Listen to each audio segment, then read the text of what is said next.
Top 5 Homeless People Who Won the Lottery. Hello everyone. It's always heartwarming to see good things happen to good people.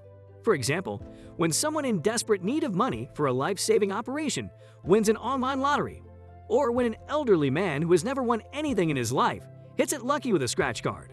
Feel-good stories like these are heartwarming, but some of the most touching have to be those involving homeless people who won the online lottery. Here are the extraordinary stories of 5 penniless people who won the lottery and began living a better life. Keep an eye out. 5. Michael in Fours. A homeless man in Aspen, Colorado, beat 840,000 to 1 odds to win a $500,000 lottery scratch ticket. And it couldn't have happened to a better type of person, a shelter worker said Monday. Michael in Fours, 61, who has been homeless for about 6 years after losing his business and going through a divorce, purchased the $10 ticket Friday afternoon at an Aspen gas station, according to Jeremy Koalis, who works at the Aspen Homeless Shelter. In Fours slept on the floor of St. Mary Catholic Church one last weekend before the shelter's director drove him to the lottery office in Grand Junction on Monday, according to Koalis. Michael has seen a bottom that has pushed him right to the edge, Koalis said, according to CUSA. Michael, on the other hand, never gave up. He knew that if he kept going, his luck would turn around. In an interview with the Aspen Times, Gabby Garcia, a clerk at the station, confirmed that a man did, in fact, win $500,000 in a scratch-off game purchased at the store on Friday. Garcia described the man, who had yet to be identified when she spoke with the newspaper, as a regular lottery player who usually wins only $1 or $2. He almost always stays outside, but on Friday, he stormed into the store, exclaiming, "I won," Garcia stated. The odds of winning the top prize in the Colorado Lottery's Eternal Splendor scratch game are 840,000 to 1.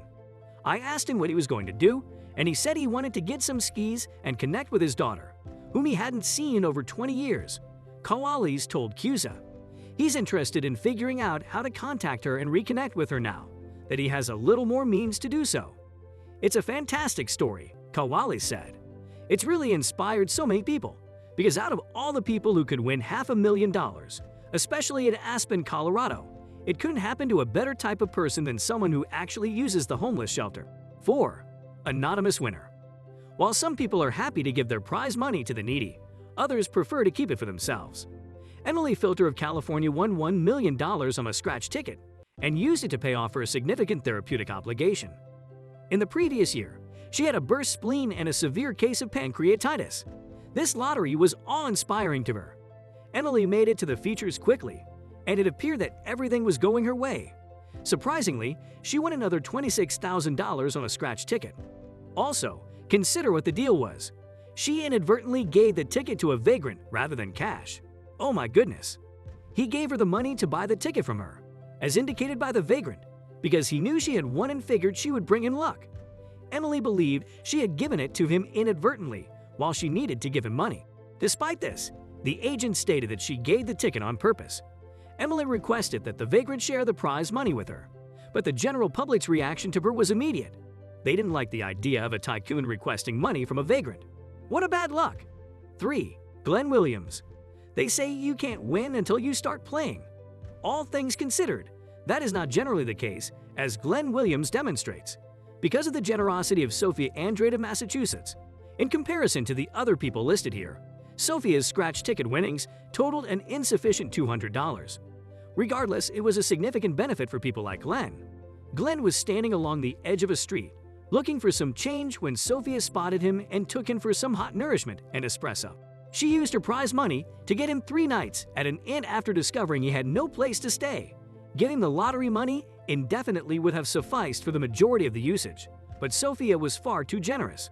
She started a GoFundMe campaign in Glenn's honor and raised over $15,000 in 2 days.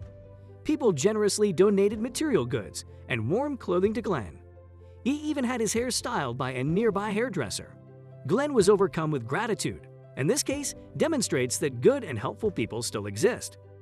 2. Steve Borick. I'd love to spend Christmas inside. That was my plan when I won the money in July.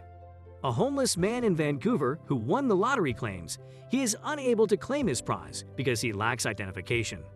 It almost sounds like a plot from a Hollywood film.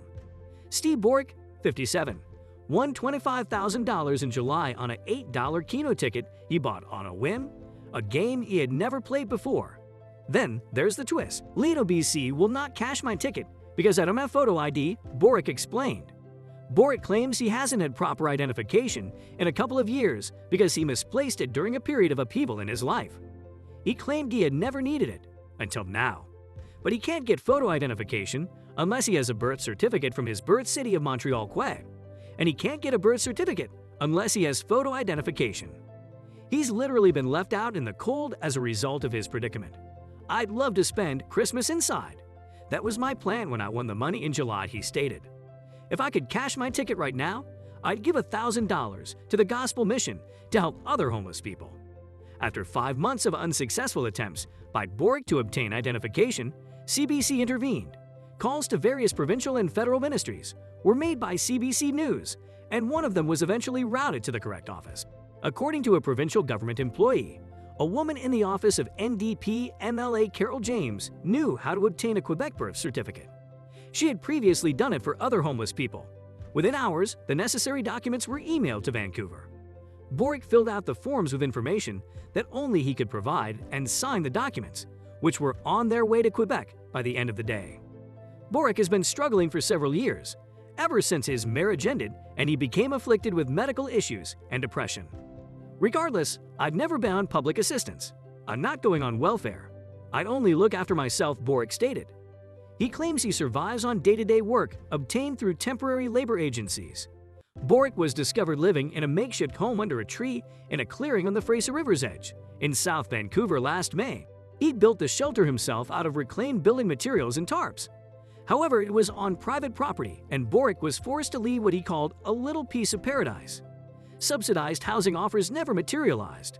1. Wilbur Herbert. Wilbur Herbert Jr. was destitute and lived in the city for a long time.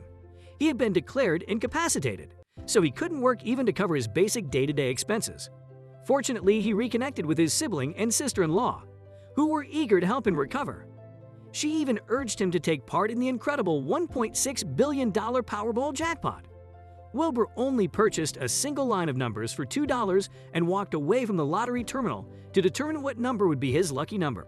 Despite the fact that he did not win a grand prize, he did win $50,000, which was a substantial sum for a man of his stature. In previous years, he had also played Powerball but had only won $500. He didn't expect to win this time, so he dozed through the draw. Surprisingly, he found out the following day that he had won. This astounded both him and his sibling. According to her sister-in-law, the prize money will change his life forever, and it was the correct sponsor who was expected to bring Wilbert back. Four-leaf clovers are never truly associated with vagrants. In any case, they enjoy the opportunity to test their luck by participating in lottery games such as Powerball or scratch tickets. Surprisingly, they occasionally win. You may have seen people win large sums of money in lotteries. However, after reading these stories, you'll realize that even a small sum of money can completely change someone's life. It should come as no surprise that there are numerous stories of vagrants winning large sums of money in lotteries. Anyone can win the lottery, but some people require the funds more urgently than others. Imagine being homeless and living on the street at one of your lowest points in your life, only to be blessed with a lottery win. That's all we had for you today. Hope you enjoyed the show. If so, please subscribe to our channel by clicking on the subscribe button. Also, show us some love by clicking on the like button below and sharing the video with your friends and family. Turn on the notification button to get updates on our new videos. That's all we had for today. Bye, see you next time in the upcoming video.